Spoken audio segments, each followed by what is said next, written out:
Iran युद्ध में अकेले ट्रंप पड़ गए हैं, सिर्फ पाकिस्तान का सहारा है। मुनीर से लेकर शहबाज तक को ट्रंप ने कहां दौड़ाया भगाया है। ईरान युद्ध से पहले ट्रंप दावा करते थे कि उन्होंने दुनिया में कई जंगें रुकवाई हैं, लेकिन अब ईरान युद्ध में ट्रंप ऐसा उलझे हुए हैं कि वो खुद इस युद्ध को रोक नहीं पा रहे हैं। ईरान युद्ध के दौरान ट्रंप ने अपने सभी सहयोगियों पर हमले किए, जुबानी वार किया, सहयोगियों को दूर किया, जिसके बाद ट्रंप के पास कोई सहयोगी देश नहीं बचा जो युद्ध रुकवाने के लिए मध्यस्थता करवाए। ले देकर ट्रंप के पास सिर्फ पाकिस्तान ही बचा हुआ है, जिसके प्रधानमंत्री शहबाज शरीफ और फील्ड मार्शल मुनीर को ट्रंप कभी ईरान दौड़ाते हैं तो कभी सऊदी अरब भेज देते हैं। यानी कि ईरान युद्ध में ट्रंप अकेले पड़ चुके हैं। कोई भी बड़ा देश खुलकर ट्रंप का साथ नहीं दे रहा है, बल्कि अब तो ट्रंप को यूरोप के देश गैंगस्टर और करप्ट तक बोलने लग गए। ईरान के साथ बातचीत के लिए ट्रंप पाकिस्तान का इस्तेमाल तो कर रहे हैं, लेकिन साथ ही साथ ईरान पर नए हमले की तैयारी भी कर रहे हैं। उधर ईरान भी ट्रंप के मंसूबों को समझ रहा है, इसलिए फिलहाल स्थिति यह हो गई है कि ट्रंप को और हमले की हरी झंडी मिल गई है। ईरान मिसाइल साइटों से मलबा हटा रहा है, दोनों देशों के बीच बातचीत भी होने वाली है। बातचीत की आड़ में ट्रंप ने बनाया है बड़ा प्लान। ईरान के ग्राउंड अटैक करने की तैयारी में अमेरिका है। यानी कि क्या बातचीत सिर्फ दिखावा है और अंदर ही अंदर ट्रंप खतरनाक प्लान तैयार कर रहे हैं? ऐसा हुआ तो पाकिस्तान की फजीहत हो जाएगी, जो इकलौता मध्यस्थ होने पर खुशी से फूले नहीं समा रहा है, उछल रहा है।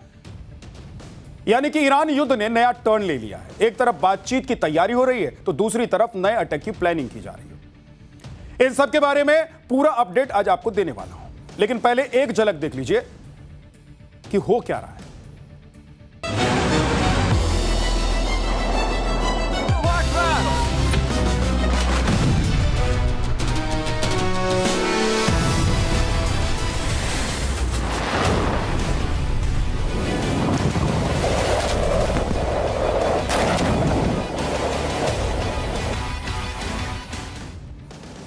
ईरान युद्ध में ट्रंप क्या प्लान कर रहे हैं वो आपको बताऊंगा, लेकिन पहले एक बड़ा अपडेट आपको बता देते हैं। ईरान और अमेरिका के बीच समझौता नहीं होने की एक बड़ी वजह लेबनान पर इजराइल के हमले भी थे, क्योंकि ईरान का कहना था कि सीज फायर में लेबनान भी शामिल था, लेकिन अमेरिका और इजराइल ये मान नहीं रहे थे। लेकिन अब बड़ी खबर आ गई है, इजराइल और लेबनान के बीच 10 दिन का सीज फायर हो गया है। ट्रंप ने लेबनान इजराइल के बीच सीज फायर की जानकारी दी है। गुरुवार आधी रात से दोनों देशों के बीच सीज फायर शुरू होगा। अमेरिका में लेबनान और इजराइल के नेताओं के बीच बैठक हुई थी और बैठक के बाद सीज फायर करने का फैसला लिया गया है। इजराइल और लेबनान की लड़ाई में तो सीज फायर हो गया, लेकिन क्या ईरान के साथ भी अमेरिका की डील हो सकती है? क्योंकि ईरान युद्ध में ट्रंप बौखलाए हुए हैं। वो सोचते कुछ हैं, कहते कुछ है और करते कुछ है। ईरान के साथ नेगोशिएशन पर ट्रंप जितना जोर दे रहे हैं उसके पीछे कुछ और ही प्लानिंग हो सकती है। क्यों, आपको दिखाता हूं। अमेरिकी सीनेट में ट्रंप को ईरान पर और हमले करने से रोकने के लिए प्रस्ताव लाया गया था और इस प्रस्ताव को अमेरिकी सीनेट ने खारिज कर दिया। यानी कि ट्रंप ईरान पर और हमले कर सकते हैं। एक तरह से ट्रंप को अमेरिकी सीनेट से ग्रीन सिग्नल मिल गया कि वो ईरान पर और भी हमले कर सकते हैं। ईरान के साथ बातचीत और नेगोशिएशन की आड़ में ट्रंप क्या खेला कर सकते हैं वो भी आज आपको बताता हूं। एक तरफ ट्रंप को सीनेट से हरी झंडी मिल गई है, जिसमें ट्रंप को और हमले करने से रोकने वाला प्रस्ताव खारिज हो गया है, और दूसरी तरफ ट्रंप ईरान के साथ बातचीत पर भी लगातार जोर दे रहे हैं।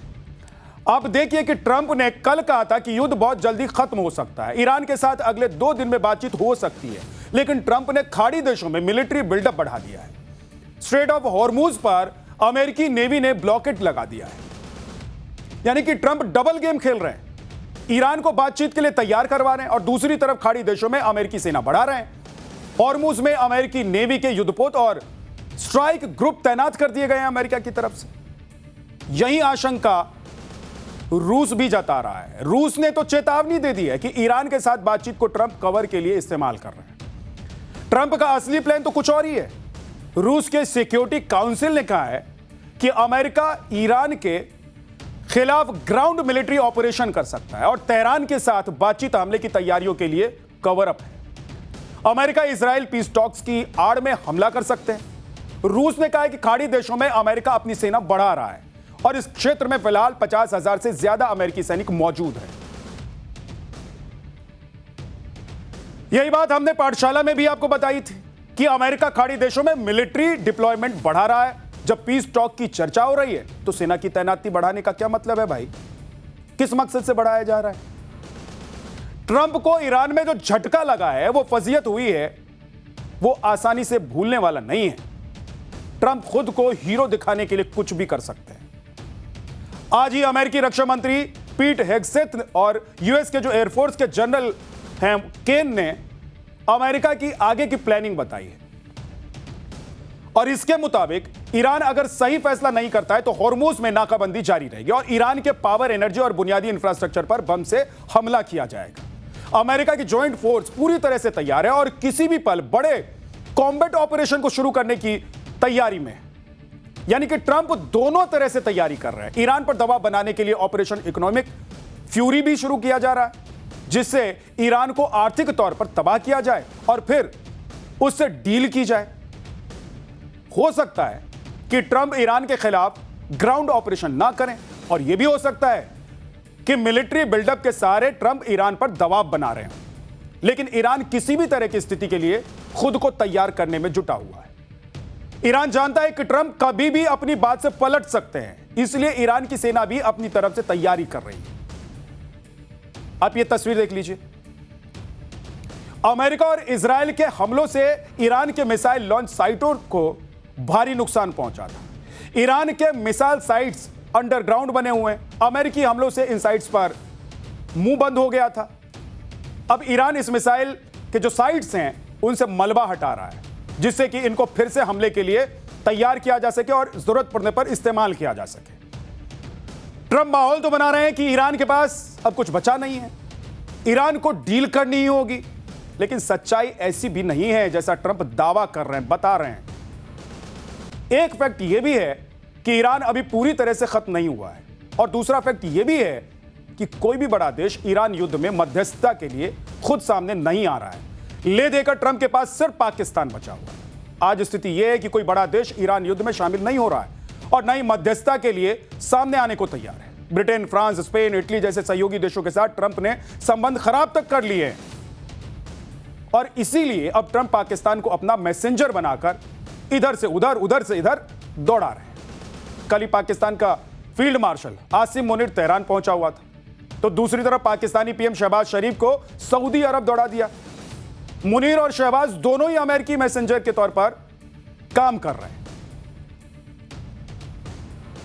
अब देखिए कि पाकिस्तान किस तरह से ईरान युद्ध में फंसा हुआ है। न लेना एक न देना दो, लेकिन पाकिस्तान फंसा हुआ है। न 3 में न 13 में, लेकिन पाकिस्तान की टांग फिर भी फंसी हुई है। ट्रंप ने असीम मुनीर और शहबाज शरीफ को अपना कुरियर बना लिया है। असीम मुनीर ने ट्रंप का मैसेज ईरान तक पहुंचाया, अब ईरान का जवाब लेकर मुनीर वॉशिंगटन जाएगा। शहबाज शरीफ भी ट्रंप का मैसेज मुस्लिम देशों तक पहुंचा रहे हैं और शहबाज शरीफ कल सऊदी अरब के दौरे पर गए हुए थे, आपको पता ही, हमने बताया था। इसके बाद शहबाज शरीफ कतर और तुर्की भी जाएंगे। पाकिस्तान यह दिखा रहा है कि वो अमेरिका और ईरान की जंग रुकवाने में मदद कर रहा है, जबकि सच्चाई भाई साहब यह है कि पाकिस्तान वही कर रहा है जो ट्रंप उसे करवा रहे हैं। बोल रहे इधर दौड़ो तो इधर, उधर भागो तो उधर।